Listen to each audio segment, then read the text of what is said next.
Welcome to Talent Talks, the podcast where your host, Dan Maisey, dives into hiring's ins and outs. Our goal is to reveal how to attract top talent. Through interviews with leaders in sports, media and entertainment, we explore job search and recruitment trends, offer interview tips and strategies to differentiate yourself and uncover their hiring insights. Whether you're prepping for an interview or interested in hiring trends, Talent Talks is your essential resource. Let's dive in. Today I'm excited to welcome Parul Khosla, an innovative force in the recruitment industry. Parul is the co-founder and CEO of Arena, an AI-powered recruitment platform revolutionising hiring practices in sports, media and entertainment by prioritising transparency and equity. With over a decade of experience in DEI and recruitment, she also founded Elevate Sports Talent, a career coaching company tailored for aspiring professionals in the sports sector.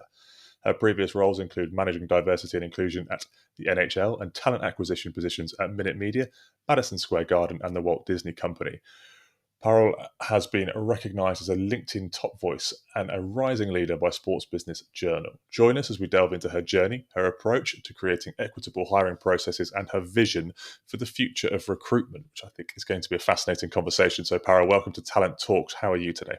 I'm good. Thank you for having me. Good. Thanks for coming on. I think there's a lot we can dive into in terms of your experiences, in terms of what you're doing now and how Arena is trying to change the game as well. But we start these conversations and these podcasts with the same question to every single one of our guests. So what are your experiences of hiring and being hired, and what are your lessons learned?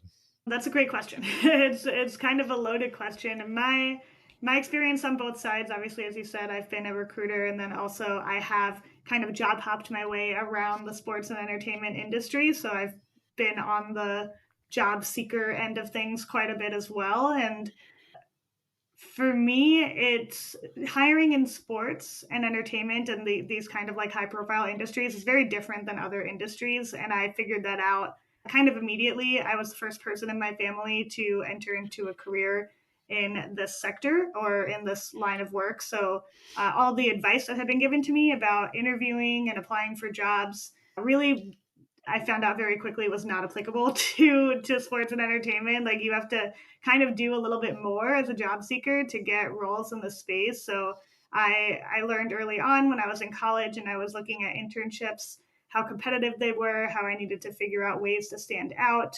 I put a lot of work in, probably more work than I actually did in my classes on trying to find internships and like getting actual like work experiences.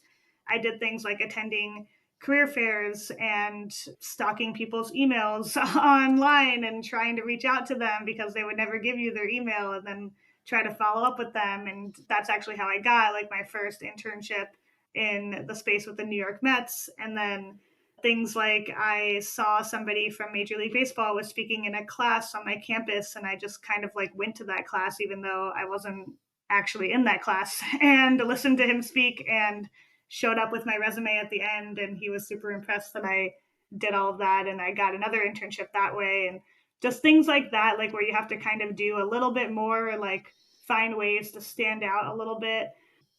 I learned very early on that that's kind of how you make your mark in the industry. And then once you get like that, those first couple of opportunities that are impressive on your resume, then that is how you then need to pivot to networking and becoming a pretty strategic networker and really being able to use the relationships that you're building to help you get future opportunities and continue to like grow and rise through the industry. Yeah. It's what I find really interesting is the use of the word strategic networking. And networking Yeah. normally gets quite a bad rap because everyone's like, well, no one really wants to do it, and all these different types of things. And a friend of mine actually who runs a company called Network My Club, his very ethos is very valuable. Is actually saying that networking doesn't have to be the chore that people think it is. Actually, if you go about it the right way, which obviously is where this kind of concept of strategic networking comes in. If you go about it the right way, actually it's extremely useful. You don't go into it thinking you're going to sell something from the very off, or you're going to sell yourself ultimately in this instance from the very off. You go into it just having a chat and just talking and just understanding who that person is. When you were looking at standing out from the crowd, let's say, you mentioned a couple of examples there around what you did and how you did it. What do you see now when you've been in, or since you've been in hiring positions where you've seen people maybe not stand out, maybe stand out? What have you seen that you kind of think, actually, that's really impressive? Or on the flip side, think, "Hey, you need to do a bit more work here to try and Yeah. grasp my interest, as it were." Yeah. I think the people that really stand out are the ones that really know themselves and like know who they are and what they want out of whatever opportunity it is that they're pursuing. It seems like that should be a given, but it's actually pretty rare in the recruitment process when you're networking with individuals or you're interviewing them or you're even just looking at their resume. Like, it's very easy for people to become very generic, and the things that you say are the same things that you hear from a ton of other people, or what you see on their resume looks the same as what you see on hundreds of other resumes that you're getting for the same jobs. And I think for me, when I was a recruiter, what really stood out to me were people that knew what their value was and like what they were bringing to the table that was unique. And they were able to articulate that really clearly to me, even before I met them, in their resume or their cover letter, and also in their interviews, or if I was meeting them at some sort of networking event or something like that. They were able to very quickly, obviously, quick and concise is key in this whole process as well, but they were able to quickly really tell me like what their value proposition was, like what made them different than other people, whether it was specific skills that they had, experiences that they had, life experiences, unique backgrounds, identities, anything of the sort that made them different and made them unique. Like, that always stood out to me, because you kind of remember those people, and then also once you know people a little bit and they kind of get a little vulnerable with you, you kind of root for them. Like, you kind of root for their success. So I would get like, not like attached, but I would get to know somebody, and then I would really be rooting for them, because obviously as a recruiter you don't have like the final say in who gets hired, but you can help kind of like promote people through the process. And so I would just be like sitting there like hoping that the hiring manager like really liked them, and like really getting excited when they actually got hired and things like that. And it was all because they came to me with really like who they were and why they were interested in this role and what they want to do with their career. And it was all very clear and it made sense. And it made me excited to want to give them that opportunity, basically. I want to come back to the value element that you mentioned just there, but before I do, I want to. You mentioned there something around the fact that you're really rooting for them. Now, I always, and the listener will probably tire of me banging on about the fact that hiring is such an emotional process, but I always come at that from the candidate's perspective, i.e., you put so much effort and emphasis, or you should at least put so much effort and emphasis on hiring for, or sorry, on applying for a new role. And as you get further and further down the track in that process, you start to think about, oh, I could do this job. What would I be doing when I start it? What would I do if it's a pay rise or whatever it is? And you start getting really, really emotionally invested in it. And then whatever happens at the end happens. You get the job, you don't get the job. Hopefully you get told at least. But I've never had it really, or have anyone speak from the fact that from the recruiter side of things. And I'm really interested to dive into that a little bit more, because I always felt that as a hiring manager, you kind of have to be a little bit cut off emotionally, not because you're made of stone or anything like that, but more because you have to try and make a rational decision where emotion doesn't come into it, where you think, right, this is the best person that would do the job in the best way, or that I can teach to do the job in the best way, but fundamentally will join the team and be the best addition to that team. And if it comes down to two people, you've got to kind of go on the best all-rounder or the best person for that, rather than go on, oh, I really like this person, I really like it, but they might be the wrong fit for the rest of the team. How, from a Yeah. recruiter perspective, did you feel when you were talking to those hiring managers and, as you say, rooting for some potentially more than others? Yeah, yeah. Yeah, it's a really good question. I like to get to know the candidates that I'm working with. It varies recruiter to recruiter, right? So like, I'm not speaking for all recruiters, because people feel very differently about this, but I'm more of a human centric, type of HR person or recruiter, which is seemingly more rare.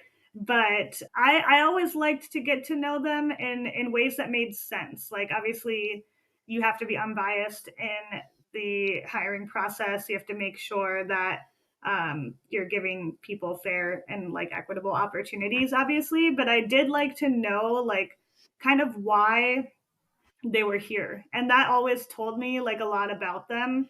So, like, why do you want to work in sports? Why do you want to work at this specific company? Like, what is actually driving you versus the standard answer, which is like, sports is cool. This is my favorite team. Like, I want to do something fun. Like this is like what a lot of people say when they're getting into the industry, and that is fine.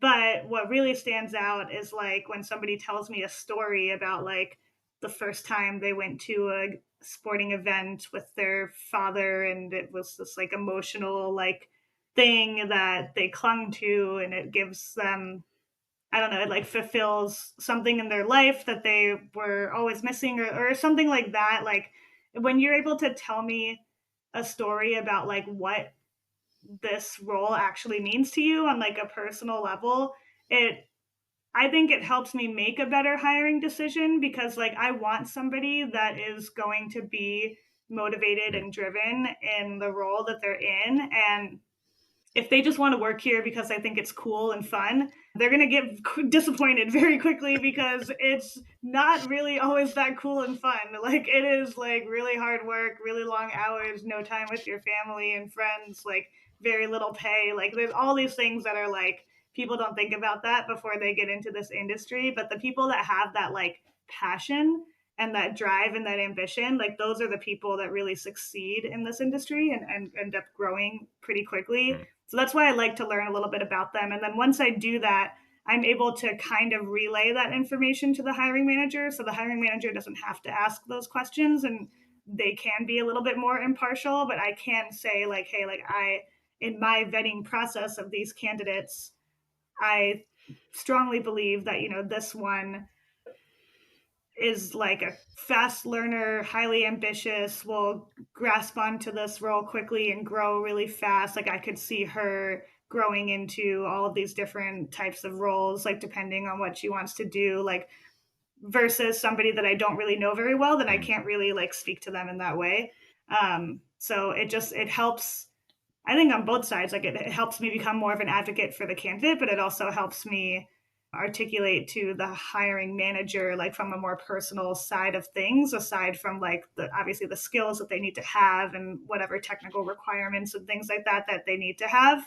Outside of that, like as a person, like how would they thrive, or how would they succeed in like the role and on the team and stuff like that. And that's what I felt like my job was as a recruiter also. That's a really interesting insight, because I think you assume that coming in from a candidate's perspective that it's pretty black and white, and actually, it's not black and white for the candidate, and it's not black and white for the recruiter or the hiring manager, because ultimately there are so many different elements that you've got to try and look at and try and fit into the different bits and pieces of the puzzle. But actually, I think fundamentally, and you've already said this quite a lot as well, is it does come down to the word value, and actually what value can you add. And I talked to senior execs all the way through to people that I spoke to, a guy that had just left school, or is leaving school as we speak, at 18 this morning. And it's about how do you articulate that value, because everybody, regardless of their level of experience, has value to add Yeah. to somewhere, and it's giving the confidence to someone junior to help them understand that they have that value and they have value that they can add. But equally, it's just as important to the senior exec to help them articulate the value that they have, because she might have lots of real big kind of results and achievements and stuff like that, but you can't really articulate the value succinctly and quickly. That's a much more of a challenge at senior level compared to junior level. How have you had that in your kind of experience in terms of that senior versus junior and that Yeah. articulation of value, I suppose? Yeah, it's like not an easy thing to do. It definitely involves some self-reflection and actually like sitting down and probably even writing it down. That's what I have done in the past, is like, okay, what types of roles am I applying for? Like, what are they looking for in someone that in these types of roles? And like, what could I say about myself that would be different than what they typically are hearing from other people? That's typically always how I went into like every interview that I had. Was I would sit down and be like, what can I tell them that would be different and that they'd never heard before? That's kind of how I identify like what my value is. As an entry level candidate, sometimes that is your value, that you're so young and that you just came out of school and you know things that other people don't know, and that's valuable. Many more times than people actually think. People are hiring at the entry level, at the coordinator level, or whatever it is, because they want the perspective of the younger audience. Like, especially if you're going into something like marketing or communications or even partnerships or social media or whatever it is, like they want the perspective of people, a different audience than they're currently not like relating to. And so being in that generation or like in that subset of the population, like that can be an asset for you. That's what I used to say when I first came out of college and I was going into these roles. I first started out in community relations and that space, kind of philanthropic work. And I used to say like, hey, like we're working with kids, teenagers, schools. Like I was just there. I relate to these kids. Like I know what their issues are, what struggles they're dealing with. I know what support they need and what resources they need.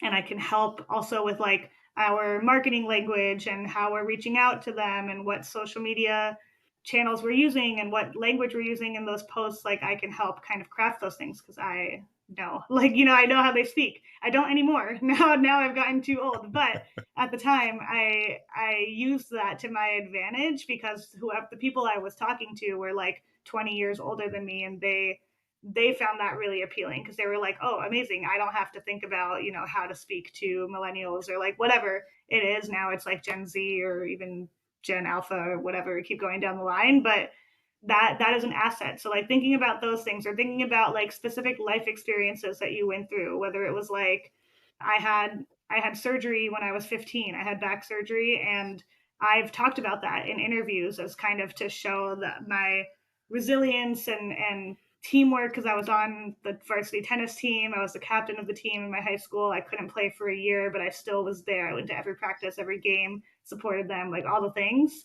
I would talk about those things in interviews when I was entry level and I didn't have a lot of work experience to talk about, because it shows like who I am as a person and like how I would show up in a team environment in the workplace and what qualities and skills that I had that maybe other people don't have or they don't know that other candidates that they're talking to have.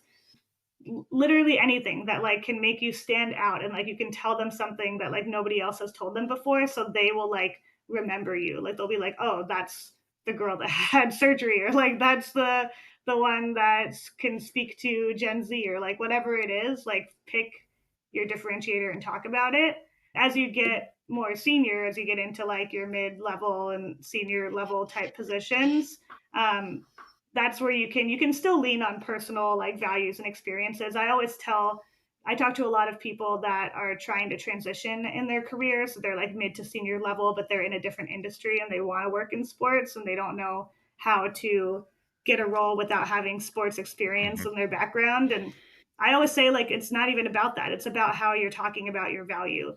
Like what did you do in you had a whole career, like you've done all of this stuff, like what makes you special, like why would they want to hire you? And a lot of times it is your experience in a different industry. It is telling them how like I worked in finance or consulting or healthcare or like whatever it is, and like worked I know like I have a different perspective. Like I know what how the world works in a different way than you do because you've only been in sports your whole career. Like I can come with fresh ideas, fresh perspectives. I know what other companies are doing, blah blah blah. Same type of stuff. And then even as you're more senior, like I think a lot of the time your value comes not really in your like specific achievements, because likely if you're going for a senior level role, like you have similar achievements to all the other candidates. Like you're probably all very accomplished and you've done like really cool things, but it's like how you did those things. Like how did you run your team? Like success metrics more broadly did you have? Like, did the company grow during your tenure? Like, did your specific department like go through like a transformational change like under your leadership? Like, what like crazy unique things could you bring to the table that really make you different for this type of role? Is really like just what it comes down to for what any level or any where you are like in your career. Yeah, I think the more senior you get, the more you're able to also then kind of lean on data sources as well in terms of, look, I can show Yes. you what I've done because Yeah, from a exactly. marketing Yeah. perspective, you can see that across social channels or Yeah. across Right. Yeah. advertising spend and ROI and those types of things. And I think that's a really Yeah. kind of interesting point there. And I want to kind of go back very quickly to what you said around those coming from outside the industry into the industry. And I think the US market is a lot more established in that front. And I think there's a lot more, and I'd love to hear your opinion on this, but from my side, from the UK side, I think there's a bit more openness in the UK, in the US, sorry, to those from outside the industry coming in. I think it's a bit more, certainly feels like a bit more of a closed shop in the UK. And it's almost like, if you're not in the bubble, you can't enter the bubble because it's so difficult to learn when it clearly isn't.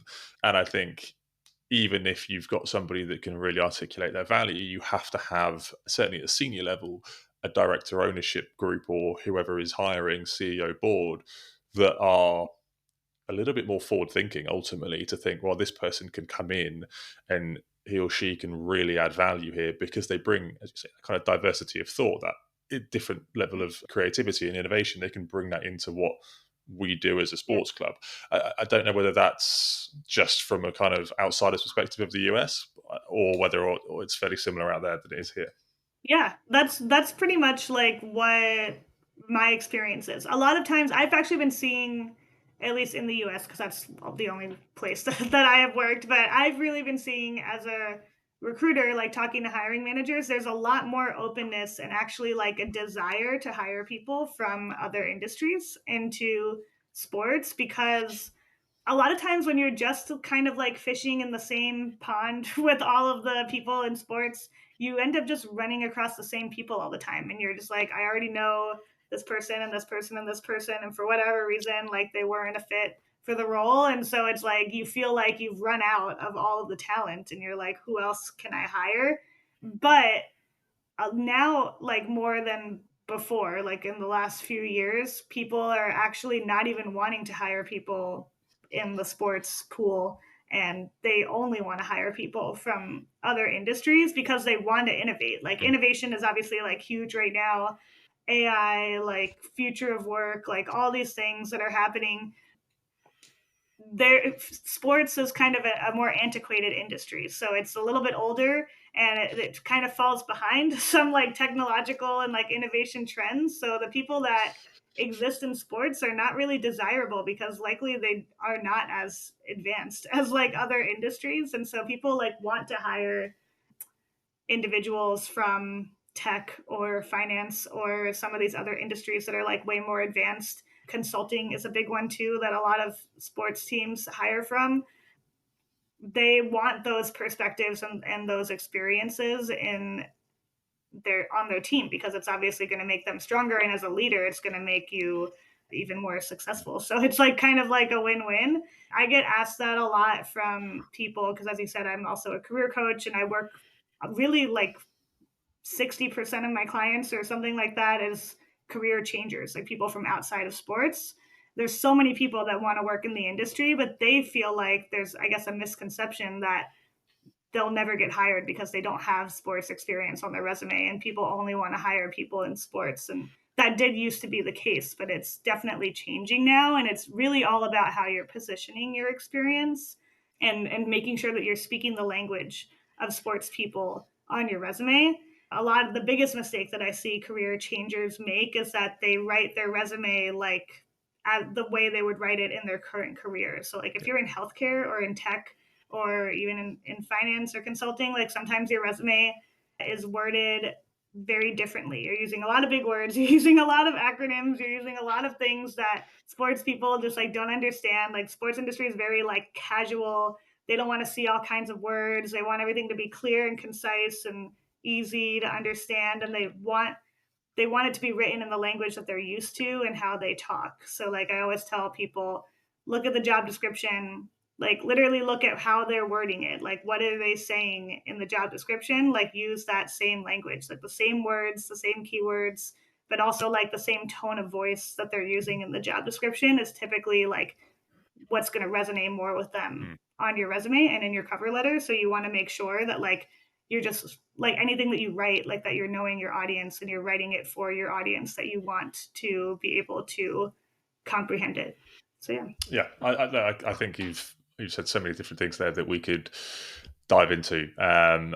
We'd be here for hours if we did. And I think there's some really interesting parts of what you said around. Again, it comes ultimately. A lot of it comes down to this value piece. Again, it's how do you articulate your value, but articulate it in a way that the person you're talking to knows exactly what you're saying and knows exactly how you're saying it, because that is going to be different if you're going for a finance role compared to a sports role, and you know the acronyms in tech versus the acronyms in sport. I mean, everyone uses acronyms and it's horrendous, but you know it's using the right ones, and it's those types of elements. And I think, you know, just touching on the fact that you mentioned that we're slightly antiquated in sport, which I think is a very polite way of putting it. I find it fascinating how we are so technologically advanced on the field and so far off the field. But again, that's a rabbit hole that we don't have time to go down, and conscious of time.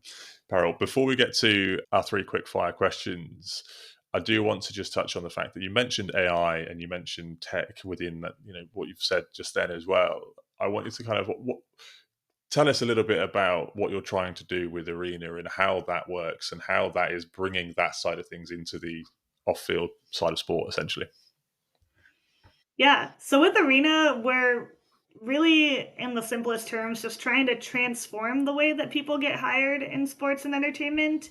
It's not easy, as we talked about, and anybody that's listening probably knows that firsthand. It's just not easy to get a job in this industry, but also even to move around or to come in from the outside. And there's like a lot of reasons for that need changing. They need more systemic changing. But in the meantime, there are ways that we can make that process easier on both sides for job seekers and for employers and companies in the space. And that's what we are doing with Arena. I'm building it myself with 2 other female co-founders. So I have a chief marketing officer and also a chief technology officer that is building the actual tech. And we all are like from the industry. We've worked like several jobs within the industry, so we have the experience with a job seeker. And then I obviously have the experience from the recruiting side as well, and understanding what challenges recruiters face and actually finding the talent that they're looking for in this space. A lot of times it really just comes down to like HR departments are understaffed and they don't get the budget and headcount that other departments do in these organizations. Not just in sports, but across like probably all industries. HR departments are seen as more administrative, not revenue generating. They don't get the type of budget or headcount that other departments do in these organizations. So because of that, they don't even have the time to spend on actually finding quality candidates for their roles, which is why they tend to lean on practices like referrals and going to networking events and just kind of looking through the people that apply and not actually proactively sourcing or putting in those filtering questions in their applicant tracking systems. Like they do that because they don't have the time that they actually want to be able to find the talent that they need. And it leads to problems for them as well, where they feel like they're just seeing the same people all the time, or they're not able to find the actual talent that they're looking for. And they don't know where to find them, and they feel like they don't exist even though they do. So like all of these things, like it's very like contradictory how the hiring process works. And so with Arena, we're basically solving for that with AI. So our AI that we built ourselves, and we've fed it all of our own like knowledge and experience and expertise on like how people get hired in this industry. It's going to help both the job seeker and the employer create a better hiring experience by fostering more like transparency and education and equity in the process. So for job seekers, it's kind of acting like a career coach to you. So it kind of watches what you're doing on the platform, what types of jobs you're applying for, obviously what your skills are, your experience. And it really like gives you suggestions and recommendations and kind of like advice on how you can be better optimizing your job search. So it's going to tell you exactly what types of jobs you should be applying for so that you're not wasting your time applying for jobs that are not a good fit for you. It'll tell you, if you're applying for too many jobs or at too many at one company. It'll help you write your cover letter to be in that language that sports and entertainment professionals want to see, and highlighting your value and your skills so that you don't necessarily have to do it yourself. And then on the employer side and on the company side, it's going to automatically escalate those profiles and those candidates that are a good fit for what they're looking for. So employers will tell us as they're getting onboarded to the software kind of exactly what types of candidates they're looking for and who they want to meet and who they're struggling to find. And as they're getting applications, but also as they're proactively sourcing through our talent community, the AI will prioritize those candidates that meet the qualifications that the company is looking for, so that they're finding fresh talent, they're finding diverse talent, and they don't even have to do anything. It's just all is happening for them. And then they can also manage the entire like recruitment process and sourcing and hiring cycle like all within the platform so that it's easy for them to use. And so we feel that by kind of automating the process, but also fostering more transparency, it'll create a more equitable process and it'll allow for more just the right people to get hired in the right jobs and for that everything to be easier like for everybody. So that's the goal. It sounds amazing. I've been on the platform. I've had a look. It looks really good. I'll link in the show notes. Obviously, kind of US focused at the moment, but as it takes over, we'll implore obviously to people to take a look. Now, we are over time already, I won't lie, but I want to get into our 3 quick fire questions, if that's all right, if I can keep you for another couple of minutes, Parul. Look, we ask these to everyone, and so as quick fire as they can be, but equally, I'll be honest, and I'd say these have never been quick fire for any guests we've ever had before. So don't worry if you want to elaborate on the answer somewhat. Let's put it that way. So first one, what is your most frustrating thing about recruitment? Gatekeeping. I hate when employers just don't tell candidates what they're looking for or where they are in the process or why they got rejected. I just think everybody should know everything, and it'll make things a lot easier. Excellent. That was really succinct. I like it. Now, keeping it quick. This one is can be taken in any way you want, and you can name them or you don't have to name them. But who has been your best hire and why? Oh, good question. There was a woman that I hired. It was actually when I was working at Madison Square Garden. I ran their internship program, so it was for an internship position. But I met her at a career fair that I went to for college students, and she really stuck out to me because she was super passionate, super enthusiastic. Like, she only came to that career fair to meet me because she wanted to work at this company. She had like done all this research. She was just oozing like passion, but also like in a professional way, like not in like kind of a fangirly type of way. Like, she was really professional, like really just knew what she wanted to do and where she wanted to go, and that this company was going to be like how she was going to get there. And I was like, I love that. I saved her resume. I came back, I showed it to people. She applied for the role. I kind of helped advocate for her and like help get her in front of different departments that she would be a good fit for and help her get interviewed. And then when she actually got hired, I got to call her and let her know that she got the internship, and she cried on the phone and she was like, this is my dream come true. Like, she was just so excited. She lived like in Oregon or something and moved all the way to New York for the summer to like do the internship, and she was just like super excited about all of it. And that's just one example. I've had several like examples like that of times when I got to hire really deserving people that I got to meet all the way when they didn't have an in at all the way to getting them into the internship that I know is going to like change their life and like the whole trajectory of their career. That's always like the best feeling. And that was why I wanted to get into this space in the first place. No, I love that. That's great. And then final thing from me, what is the one thing you would change about the recruitment world? Transparency. That's what I'm doing. Well, I'm trying to change it now, but that is the thing that needs to be changed, because if we just are transparent and we just tell people the truth, then everything will be easier. I don't know why we have to play all these games where we're like hiding behind things and like scared to tell people stuff. Like, it doesn't make sense. Like, when do we do that ever in any other situation? Like, we should treat people as humans. We should not be afraid to give them the hard, real truth, and just let people learn from like their mistakes, or even just from understanding why they didn't get the job, or like why things are moving in a different direction, like so that they're not hard on themselves. Like, maybe it's not their fault, and like now you're making them question like their own abilities. And so it's just, all of it is stupid, and it needs to be more transparent. Can add anything else to that would make that a better answer. So we will leave it there, Parul. That was fantastic. Thank you very much for taking the time to come on Talent Talks. Yeah. It's been a great conversation. So yeah, thank you. Yeah, thanks for having me.